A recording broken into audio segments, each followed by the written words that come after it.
Well, welcome to another Friday night. We've been just getting going on a new series that really is focusing on what does recovery from complex PTSD look like. And we're starting by comparing it to a journey, is using the metaphor of a journey. And today I want to look at temptations we're going to experience while we're on this journey. So just to kind of give you, to set it up, give you a bit of a framework from which we're going to work. Recovery, we saw in the first week, is all about getting healthy. It's not just doing a couple steps and getting a couple tools and magically you're fixed. It's all about working towards becoming healthy in every area of your life. And so that means healthy in how I respond to different situations, healthy in relationships, healthy in what I do in my private life, in my habits. And what that meant is we're walking on a narrow path that has boundaries. And the boundaries define for us what healthy looks like. And that is about love. That is about morality, doing things that are in keeping with love.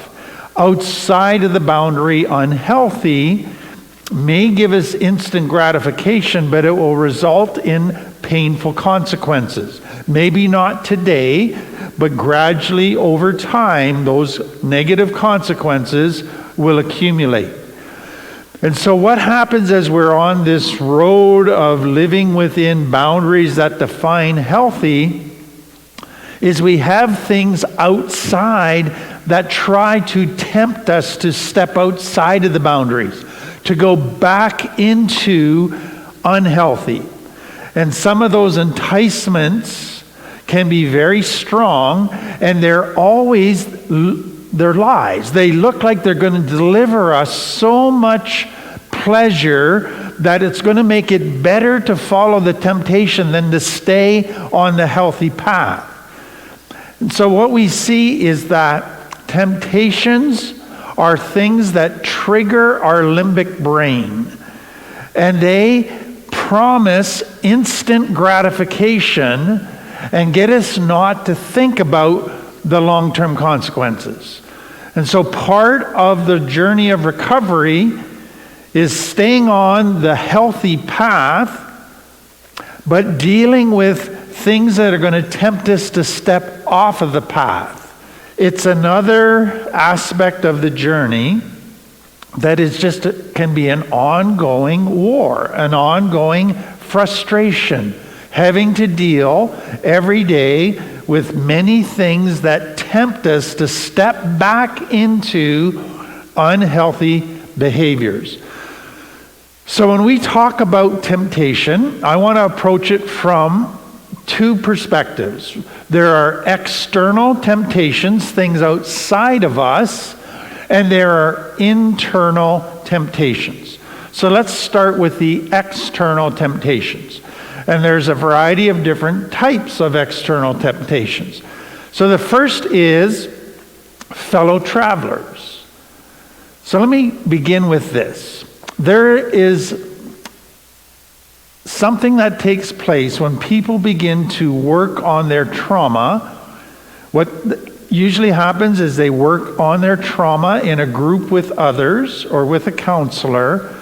But as they work in a group with others and people are sharing about their trauma, they're getting real, there's a rawness to it, there's a depth of openness, intimacy, that it can create an attraction.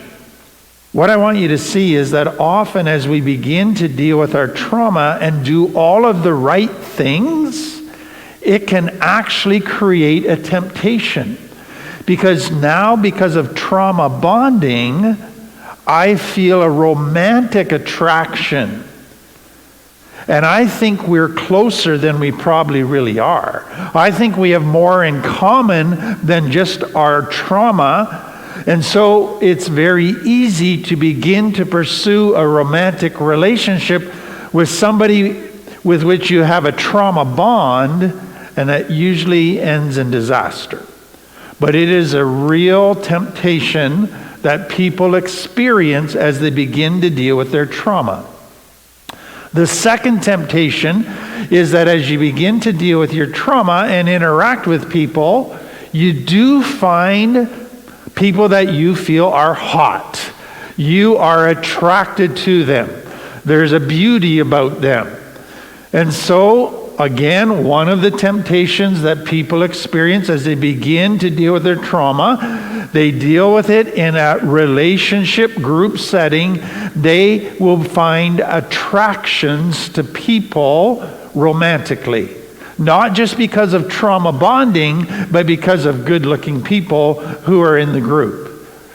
And that has taken many people off the path because they get their focus off of their own healing, and they get their focus on pleasing the other person and developing the relationship, and they both bring baggage that they're not dealing with, and that because they're not focusing on themselves. So a very real temptation that takes place. Now, the next one is, there's going to be a group of these here. The hope of all of us when we begin dealing with our trauma and begin this journey is that all of my fellow travelers are serious about getting healthy, are committed to do whatever is necessary to change, to get healthy. But what we find as we begin this journey is there's a lot of people on this journey with us who aren't as serious as we are, who aren't all in. And those people can present for us a real temptation. So you will get many people in recovery who don't want to keep having all the painful aspects of their trauma, but they're not committed to all the change necessary. They're willing to change a few things, but not all the things necessary. They're not all in. They're still sitting on the fence when it comes to really doing the necessary work to heal. And if you are hanging around people like that, and they seem to be doing okay and being fairly healthy and making some progress, you might begin to be tempted to think, I guess maybe I don't have to be as serious about this as I thought I had to be. And you might become less committed, and that could be disastrous for you. Other people that you are going to have as fellow travelers on this journey are people who remain in a very negative, critical mindset. They find fault with everything. They complain about everything. And sometimes it's easy to get drawn into their conversations and be influenced by them. But what it can easily do is it's going to tempt you to go back to being negative and critical about everything yourself. And that could be disastrous for you. Another thing that is going to happen on this journey is that some people on the journey, they want to get healthy, yes, but they also want to get a partner. And so they see recovery as a free dating service. Who needs to get the app on your phone when you can just go to a recovery meeting and you can meet these people? And so you're going to have predators on this journey. And they might see you as a prey. And all of a sudden, these people on this journey are trying to get into a romantic relationship with you. And then you're going to have people who aren't necessarily predators and wanting a romantic relationship, but they're pushy. They want you as a friend. They want to have you as somebody in their life. And so they're going to put pressure on you to go out together, to talk to each other every day, to text each other. And they're going to push. You want to keep them as an acquaintance or as a casual friend, but they want to become a close friend, and they're going to keep pushing to try to get there. And that is going to be something that is going to be frustrating to deal with. It's going to trigger a bunch of different things in you that are going to tempt you in all kinds of different ways. But that's one of the things that happens on this journey. Then you're going to have people who are just angry still. And they're always looking for a fight. They're always trying to vent their anger. So they push people's buttons, trying to get into a fight with them. And then you're going to have people that are still gaining their value from the wrong things, from their body, from their intelligence, from their money. And so they're always going to be in a competition with you, trying to prove they're better than you. And that is going to be exhausting to deal with those kind of people, frustrating. And then you're going to have people on the journey that have major shame issues they haven't begun to deal with, and they are very hypersensitive to criticism or what they perceive as disrespect. So if you don't answer their text straight away, they feel you're disrespecting them. If you give them feedback or don't agree with their opinion, they see that as criticism and disrespect, and they lash out at you. And all of a sudden you realize, wow, I am on this journey with a bunch of sick people. And I'm kind of sick myself, and we tend to trigger each other. And that makes this journey extra difficult. And it tempts you to just want to be done with it. It tempts you to go back to old things. Another thing you're going to find frequently on the journey is people with deep shame who would be what we would diagnose as borderline personality disorder. And so anytime that they feel that you are rejecting them, making them feel stupid, causing them to think you might end the friendship, abandon them, it triggers them, but it's an intense trigger. And they go ballistic. They overreact. They dysregulate quickly. And they can do a lot of damage in lashing out at you, in spreading rumors about you, in trying to destroy you because of what you just did. And those are part of your fellow travelers as well. And then you're going to find people that are still following the wrong recipe for happiness. There are people that are saying, okay, I can't wait to kind of get my recovery going here and get more stable and healthy so that I can finally get a good job with lots of money and be very successful and popular. And they're still hanging on to the old value system. They're still hanging on to the wrong definition of success and happiness. But if you hang around those people, it can tempt you to go back to thinking that maybe that is what success and happiness is all about. So again, you're dealing with people on this journey who are fellow travelers. Many of them are all in, but they still got lots of issues. And they are not healthy, and that can trigger you and tempt you in a lot of ways.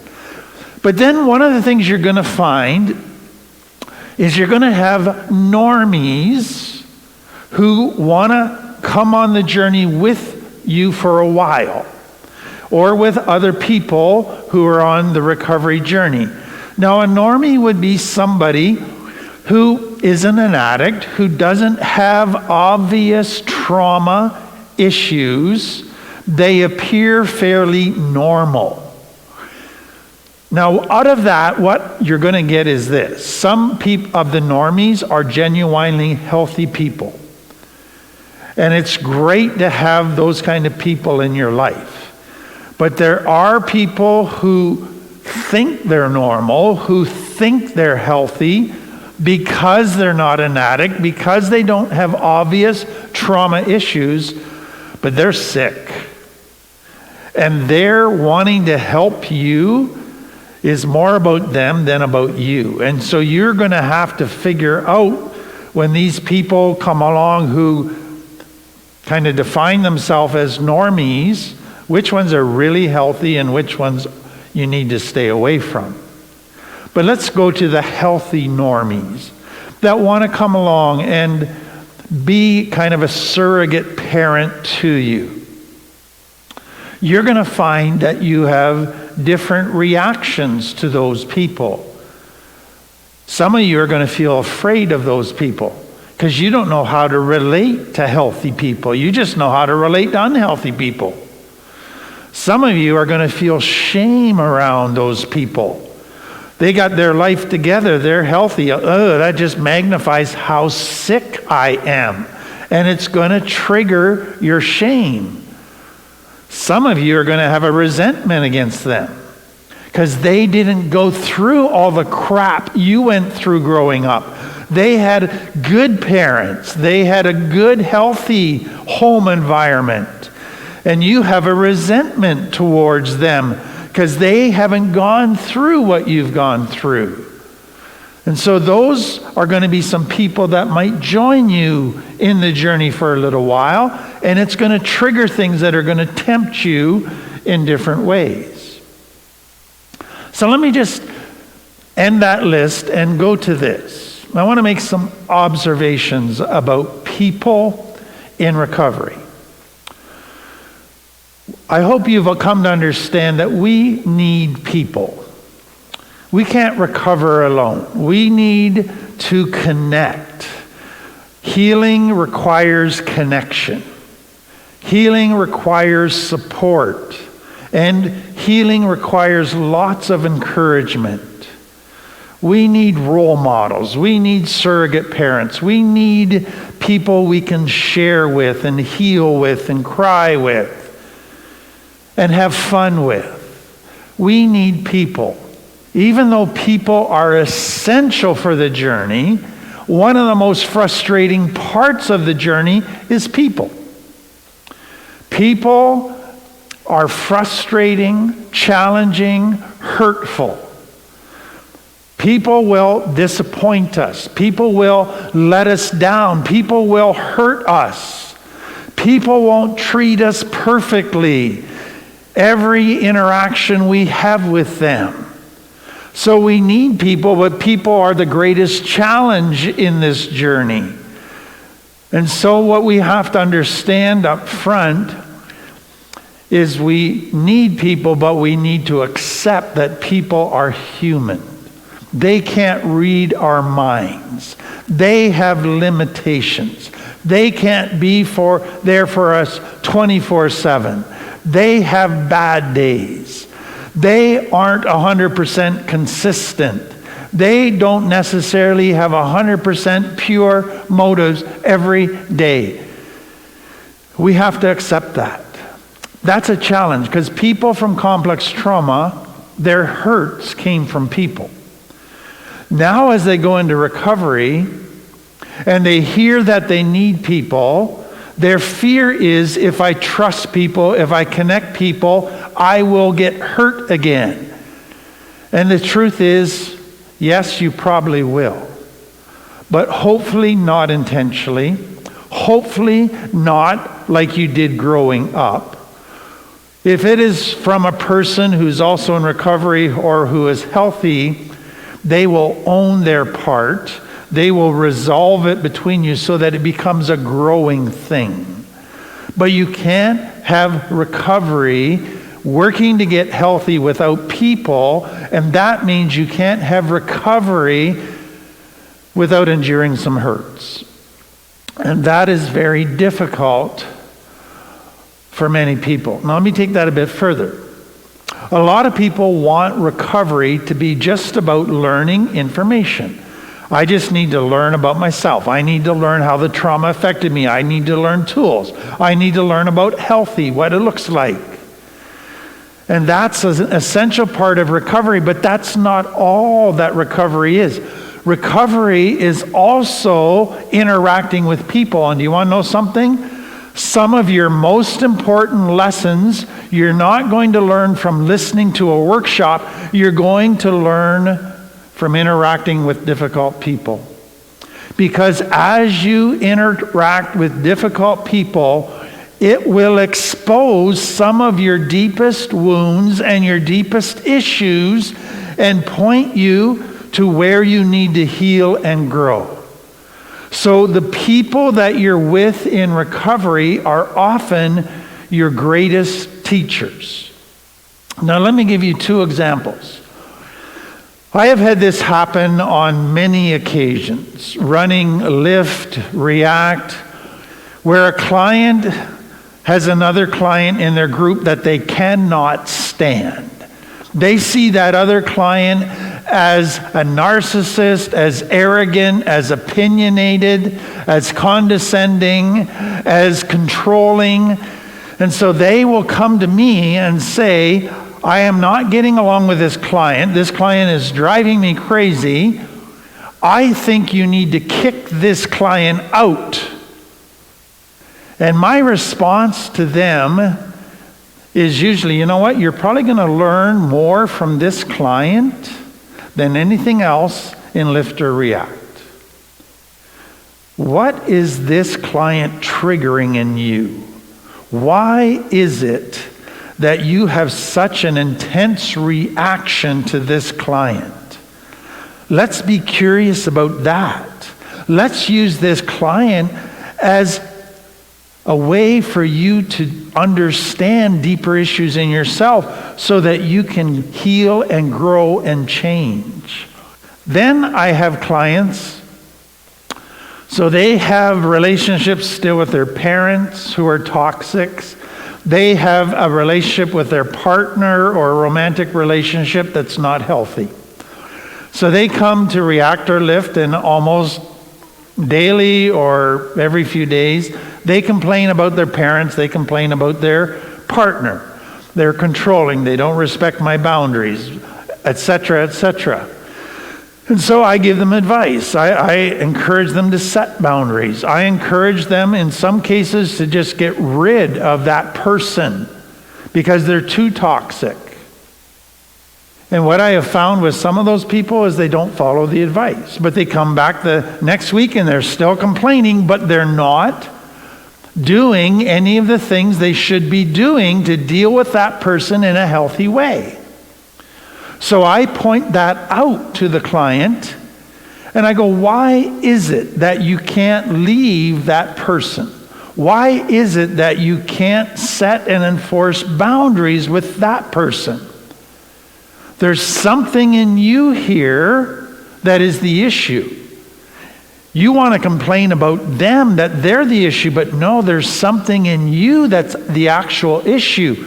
Your shame, your fear of abandonment is preventing you from setting boundaries or from leaving this relationship. So that's telling me where you need to grow the most. And unless you grow in that area, you're not going to make it very far in recovery. And so people, sometimes the most frustrating relationships can actually be the greatest teachers and help us see what our deepest issues are. So that's fellow travelers. Now let me go to another type of people who also are sources of temptation for you. And they're people who aren't on the recovery journey, but they're spectators of you as you take your recovery journey. And what you'll find is some of them are going to try and tempt you. And so here's the first temptation you'll get in many forms from some of the spectators of your journey. They, without even saying it specifically, will try to entice you to stop, to quit the journey. So they might say, man, all your time nowadays is working on recovery. It's just too much work. You need to just slow down, do less work. Enticing you to stop, basically. Or they might say, you know what? We don't like this new you that's working on recovery, that's setting boundaries, that's standing up for yourself. that's giving your opinion, that's not backing down when others are trying to manipulate them. We like the old you better. You are a lot more fun, a lot more easy to get along with. That's an enticement to stop growing. Or some of them, innocently or not innocently, will come to you and say, you're working so hard. You know what? You need to just take this weekend and come to the party with us and just party hard with us. And then next Monday you can start your journey again. And they think that's possible for you to do. And you know that sounds great, but if you did that, that would destroy you. But you're going to get that kind of advice from people. Or you might get some people saying, hey, you're a man. You're supposed to be providing for your wife and your kids. That's what men do. Men are supposed to be responsible. Here you are in a program. You're not even working. Shame on you. You're not being a responsible father and husband. That's an enticement to stop. Or you might get, hey, you should be a responsible mother and father. Your kids are with relatives or in care while you go through a program. You're just sitting around all day going through this program being irresponsible. If you were really a healthy person, you'd have your kids back. So you need to get out of this program and get your kids back. Or others will even come out and say or hint at, you're just focusing on yourself. Don't you think that's being selfish?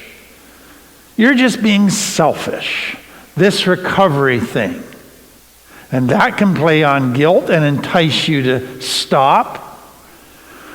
Or you're going to get some that say, you know what, why are you looking at all your past stuff? You don't need to deal with your past. Just get on with life. Your past is in the past.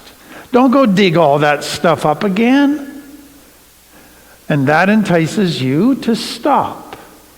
And then some of the spectators are going to come along and they're going to offer you an easier path, a quick fix, a new magic solution they heard about that will just make you better in 2 weeks, 3 weeks.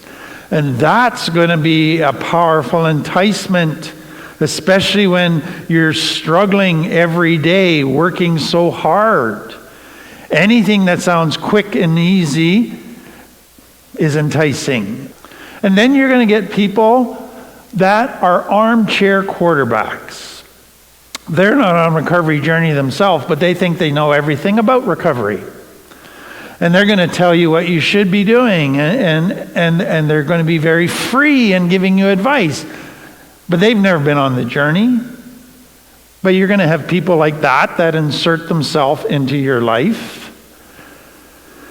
And then you're actually going to get some people who are going to try to get you to relapse to your old behaviors, whether that's addiction, whether that's old relationships, but they're going to try to entice you that is the way to go, that is a lot more fun, they want you back as a friend. And then some are going to shame you on your journey. They're going to shame you that you are looking at your family of origin. You're examining how your parents were in parenting you. You're looking at the things they didn't do that they should have done. You're making your parents look bad. You're blaming your parents for your problems. And they're going to shame you for doing that. Well, you're not blaming your parents. You're just trying to understand how all of your upbringing shaped how you cope with life, how you view yourself, how your brain developed. But you're going to get people who shame you because of what you do. And then you're going to get family members who give you conflicting messages. So when you are down and out and your life is falling apart because of your trauma or your addiction, they care about you. They want you to get help. They want you to stop using drugs. They want you to stop lashing out in anger all the time at your partner or your kids. They want you to get help and change. But what they don't say to you is they only want you to change in those areas. They don't want you to change in your relationship with them. They still want to be able to shame you. They still want to be able to control you and manipulate you. And so what you're going to get is they want to help you to a degree, but then they don't want you to change the way you need to change. And so you're going to get conflicting messages from them: change, but stay the way you are. And that is going to have all kinds of mixed logic, distortions, that's going to entice you to stop the journey. So you're going to have fellow travelers, you're going to have spectators, but you're going to have a third type of external temptation. As you walk along, you're going to pass certain locations that are going to call your name, that are going to entice you. So the first is, as you walk along this path, you are still going to be aware of what's happening around you in your city, in your neighborhood, and you're going to see parties happening. You're going to see people just letting loose, and they look so happy and looks like they're having so much fun. And that's going to pull at you and entice you. Or you're going to have parts of the journey that are going to be very difficult. Parts where you enter the unknown and you just feel all this fear and insecurity about what might happen.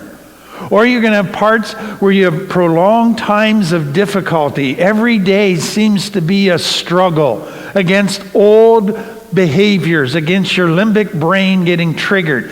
And it gets so hard and frustrating. Or you're going to have times of dark valleys where you just struggle with deep losses, grieving, depression, anxiety, fear, mental health issues. And it's just like there's no end in sight to those parts of the journeys. And so you're going to be enticed to quit. It's too much. It's never getting any better. If this is the way this journey is, and it feels like it's going to be like this for the rest of it, I'm done. And those days are going to happen. But then I want you to understand, it's not just the hard times that are going to entice you to quit, but it can also be the good times. You're going to pass some lush valleys, and they're going to be part of your journey, where all of a sudden all the hard work pays off.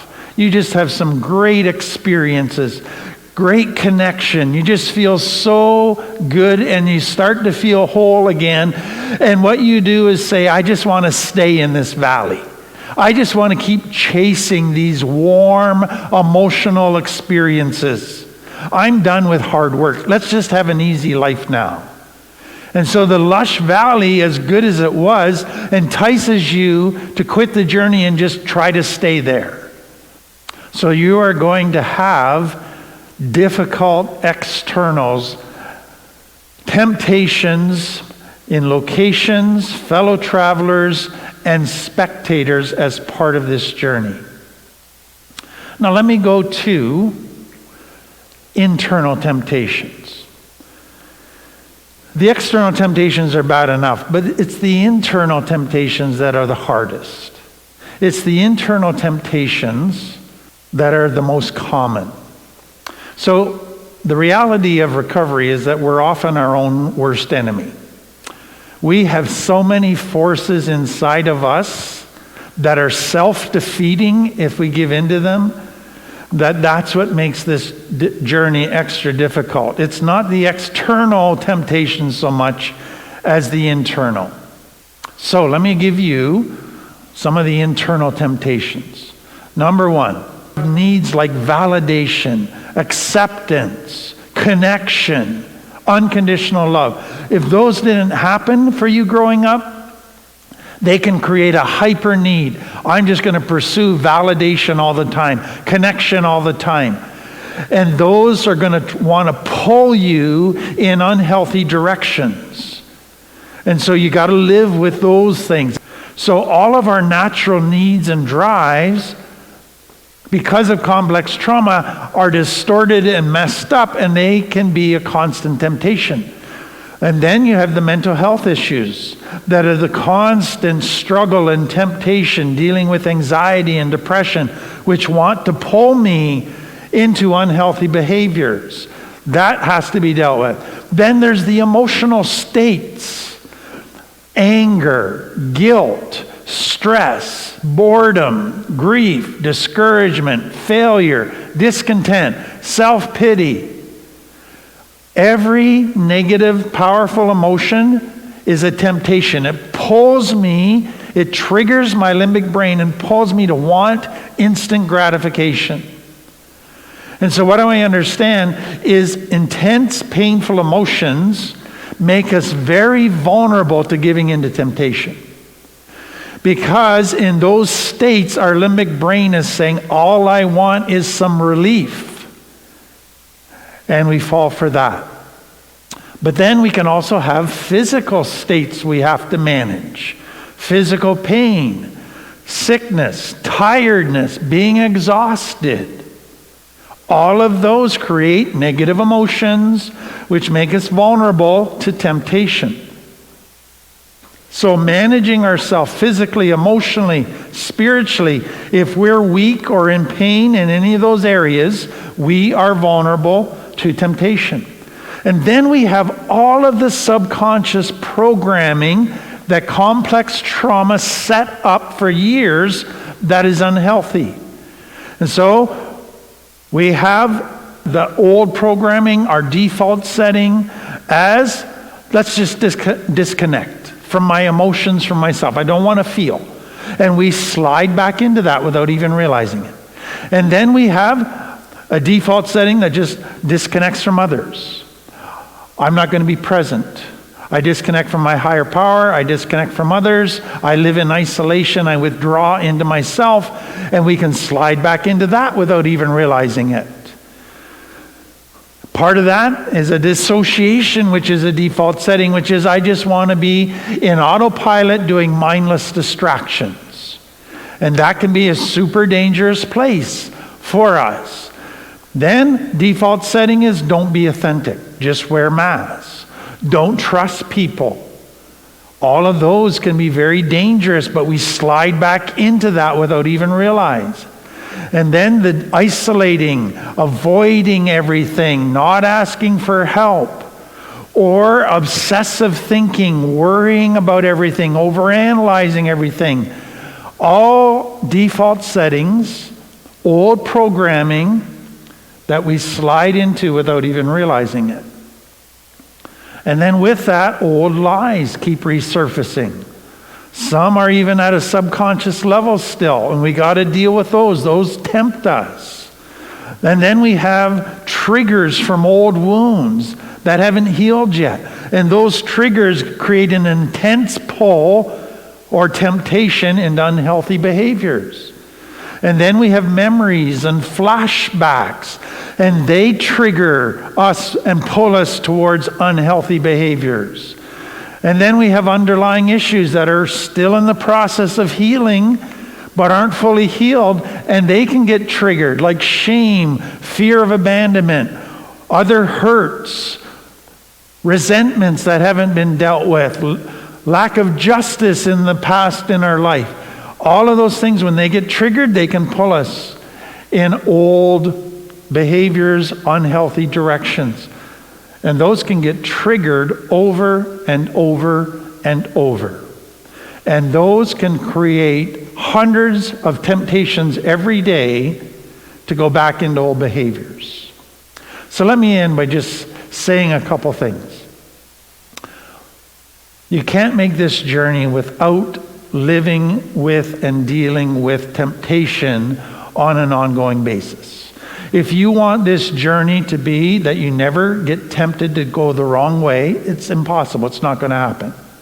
So that then emphasizes the importance of mindfulness, being aware or vigilant of where I am, how I'm doing physically, emotionally, spiritually, stress-wise, where my different emotions are at.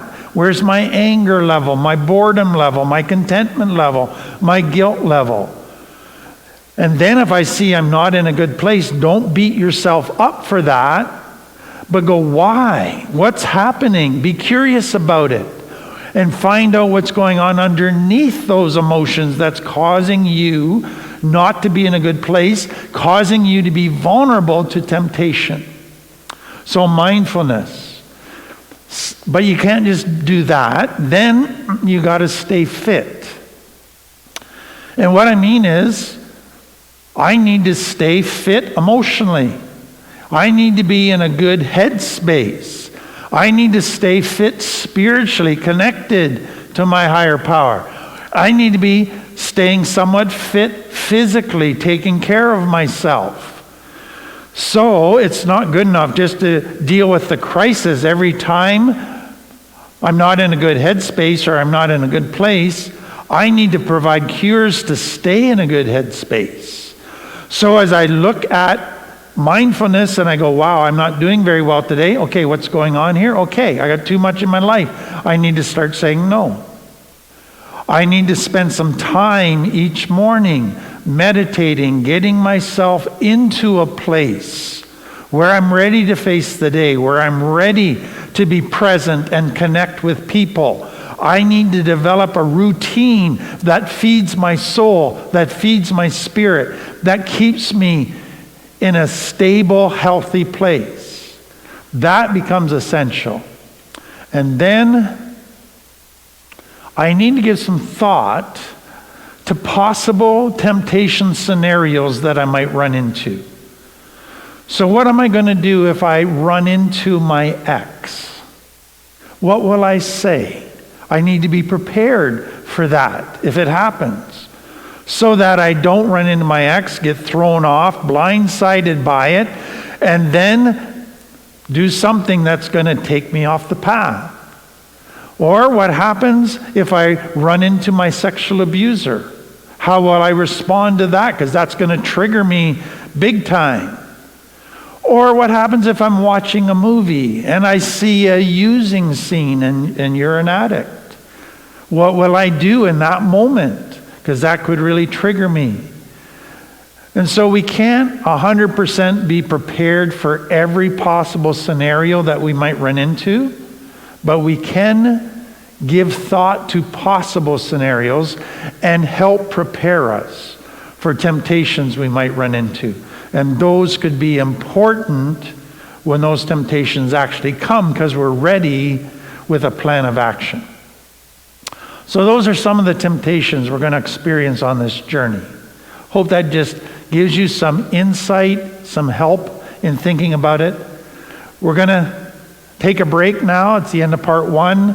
Then I'm going to come back for the Christian part. If that doesn't interest you, not a problem. You're free to go. We'll see you next week. For everybody else, I'll be back in about a minute.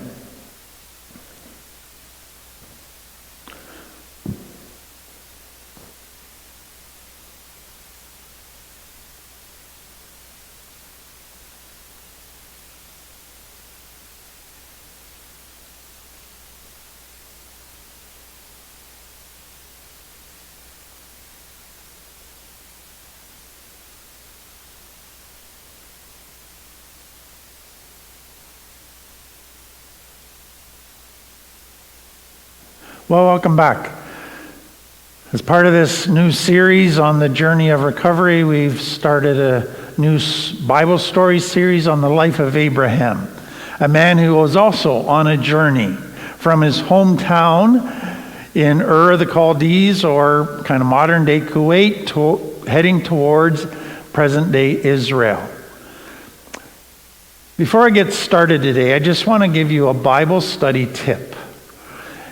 One of the things that is so important in reading the Bible is just to ask yourself, okay, what is the writer focusing on? What do they want me to see? And so sometimes it's like, what is the camera in a movie focusing on? I need to pay attention. It could be looking at 1,000 different things. Why is it focusing on that thing? And you do the same thing in reading the Bible. So as you read through the life of Abraham, what is interesting is every scene that is recounted about Abraham's journey, he faces a problem. He faces a new problem, and then a new problem, and then a new problem. The writer focuses on the problems Abraham faced. So before we look at the first problem, let me just say this. I think what the writer is wanting us to see is that problems are part of life, but problems aren't negative things. That's how we often look at them. Oh, frustrating. I hate problems. They're so annoying. Problems are actually tools to help us grow. They are things that can help us grow spiritually, in our toolkit, emotionally, relationally. Problems can become a positive if we approach them properly. The second thing that he's going to show is that it's through problems that we actually can grow in our relationship with God. We can grow spiritually. We can grow to trust Him more. So what happens in a problem is we get tempted to handle it in a way that might get it over with quickly, but it does damage, that hurts us or them, or takes us down a wrong pathway. And so I can go that way. It's pulling me that way. That seems a fight or flight approach. It seems like the best way to survive. But sometimes God says, do it this way. This is the healthy way. And that's a scary way, because we got to trust God. And so part of what can happen is God says, I want you to go this way. Your limbic brain says, let's go this way. It'd be a lot easier, give you a lot more instant gratification. And so we face a decision in our journey. Am I going to trust God's way, the healthy way, even though it might be difficult at times? Or am I going to go and trust my limbic brain? That's the nature of the journey that we're on. Who am I going to trust?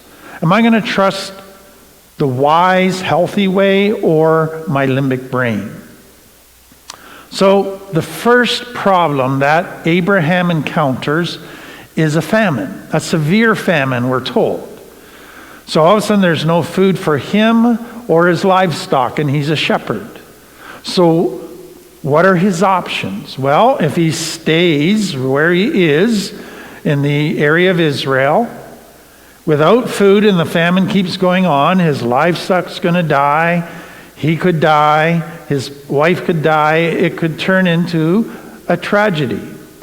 Or even beyond that, the people of this area, and he's new to it, he's the visitor, they may resent that he's hanging around and using up the available resources, and they might turn against him. So that doesn't seem like a good option. Okay, option 2. There is food in Egypt. So he could go down to Egypt. But that leads to another problem. Pharaoh was renowned throughout the world as a womanizer, and he kept his eyes out through scouts to spot very beautiful women and to bring them to him. And what we are told about Sarah, Abraham's wife, is that she is absolutely gorgeous. She is very beautiful.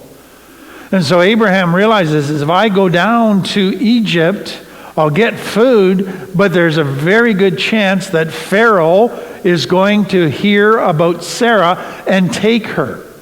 And then if he legitimately wants her and finds out that I'm the husband, then he'll kill me in order to be able to have her as his wife. So I don't really like that option. It gets the animals fed, it gets Sarah taken care of, but I end up dead. So there's a third option. Abraham and Sarah were actually half-brother sisters. They weren't full-blooded, they're half-blooded. And so he could technically go to Egypt and say, she's not my wife, she's my sister. Pharaoh could have her, he would stay alive. So in that one, everybody gets food, everybody stays alive. He just loses his wife. Now, what would have been the response if Abraham was trusting God? Well, God had come to him and said, Abraham, I'm going to make of you a great nation. Well, Abraham doesn't have any children yet. So if God's going to keep his promise to Abraham, that means that Abraham and Sarah have to stay together. That means God won't let them starve. That means God will protect their marriage so that Sarah won't be taken from him. And so if Abraham was really trusting God, he would say, going down to Egypt and having Sarah say she's my sister, that's the wrong thing to do. God will somehow protect Sarah. But Abraham's faith wasn't there yet. So what happens? He tells Sarah to tell the customs people that he is Abraham's sister, which she does. Somebody at the border reports to Pharaoh there's this hot woman. So Pharaoh sends for Sarah and takes her back to the palace. And it looks like Abraham's worst case scenario is going to come to pass. He's going to lose Sarah. But before Pharaoh can sleep with Sarah, everybody in the palace gets sick except for Sarah.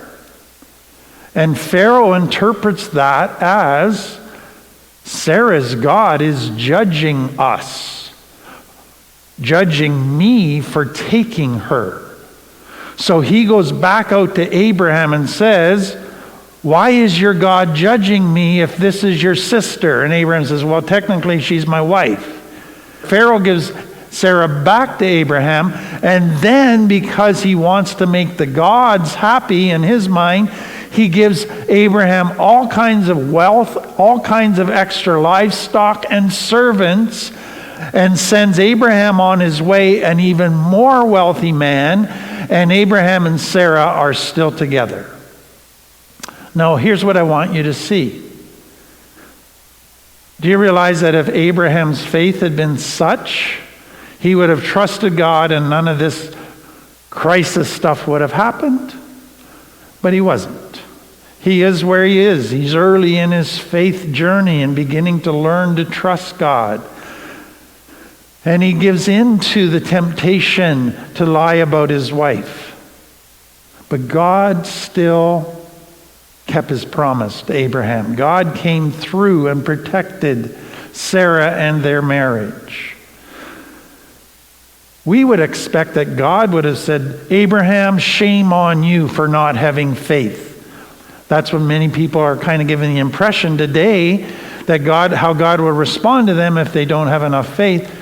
But God steps in, provides, and cares for Abraham because he knows Abraham's faith is young and it's weak, and he knows that it's going to grow as a result of this experience, and God graciously brings Abraham through it. So, all of us on this journey, we're at different places in trusting God, different places when it comes to dealing with problems that come up. God cares for us. God wants us to keep growing. God understands where we're at. God is often gracious to us despite our lack of faith. And I'm just so thankful for that. Because if I was expected to have perfect faith every step of the journey, I'd never got past step one. And you see that if Abraham had been expected to have perfect faith at every step of the journey, well, he got step one, he left Ur, but now he's failed at step two. And if God judged him for that, he would have never got past step two. God is a gracious God. God understands where we're at in the journey. And God often meets us there, loves us there, forgives us there, and provides what we need in spite of ourselves. Let's pray. Father, I'm just thankful for, again, this story. Problems that led to failure on Abraham's part. Failure that was due to lack of faith. We've all been there. We understand it very well. And I just thank you for your grace and for teaching him and forgiving him. And I thank you for doing the same for us. And for those who are struggling now, who have failed, just encourage them, I pray. Amen. Well, that's the end of another Friday night. Thank you again so much for being with us. Hope you have a great weekend. We'll see you next Friday.